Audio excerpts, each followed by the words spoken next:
வணக்கம். இன்றைக்கி நம்ம அமுக்குரா பழ சட்னி எப்படி செய்கிறதுன்னு பார்க்க போகிறோம். நான் இந்த அமுக்குரா பழத்தினுடைய பயன்களை பற்றி ஏற்கனவே ஷார்ட்ஸ் வீடியோவில் போட்டிருக்கேன். இன்றைக்கி இந்த பழத்தை வச்சு எப்படி சட்னி செய்கிறதுன்னு தான் பார்க்க போகிறோம். முதல்ல இந்த அமுக்குரா பழத்தெல்லாம் நல்லா சுத்தம் பண்ணி எடுத்து வச்சுக்கலாம். இப்போது ஒரு சட்டி அடுப்பில் வச்சு எண்ணெய் ஊற்றி இந்த பழத்தை நல்லா வதக்க போகிறோம். இதுக்கு எண்ணெய் கொஞ்சம் அதிகமாக ஊற்றிக்கோங்க. இந்த பழம் நல்லா வதங்கணும். அதுக்காக தான் இந்த அமுக்குரா பழத்தை எண்ணெயில் நல்லா வதக்கணும். அப்போ தான் சட்னியோட ருசி ரொம்ப நல்லாயிருக்கும்.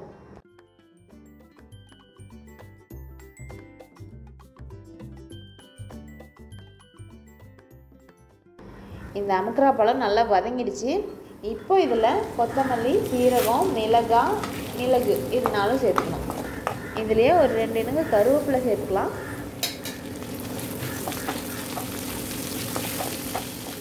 அப்புறம் பூண்டு கொஞ்சம் சேர்த்துக்கோங்க. அவ்வளோதான். இதெல்லாம் நல்லா வதக்கியாச்சு. இனிமேல் தீ அணைச்சிடலாம். இதில் ஒரு சின்ன எலுமிச்சம்பழ சைஸுக்கு புளி சேர்த்துக்கோங்க. அப்புறம் ஒரு தேங்காய் திருவிட்டு இதிலே சேர்த்துக்கோங்க.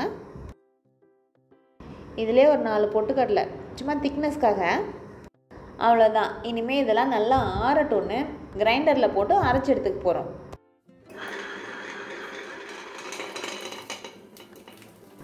இதை கிரைண்டரில் தான் அரைக்கணும். ஏன்னா அந்த அமுக்குரா பழத்தினுடைய விதை மிக்சியில் போட்டோம்னா சரியாக அரைப்படாது. அரைக்கும் போதே இந்த சட்னிக்கு தேவையான அளவுக்கு உப்பு சேர்த்துக்கோங்க.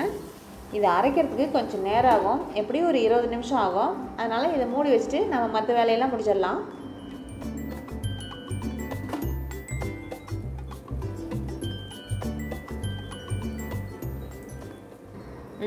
அமுக்குரா பழம் நல்லா அரைச்சிருச்சு. இனிமேல் அதை ஒரு பாத்திரத்தில் தோண்டிடலாம். அவ்வளோதான். நல்லா சூப்பராக சுவையான அமுக்குரா பழ சட்னி ரெடி ஆகிடுச்சு. இனிமேல் இதை சாதத்தோடு வச்சு சாப்பிடலாம்.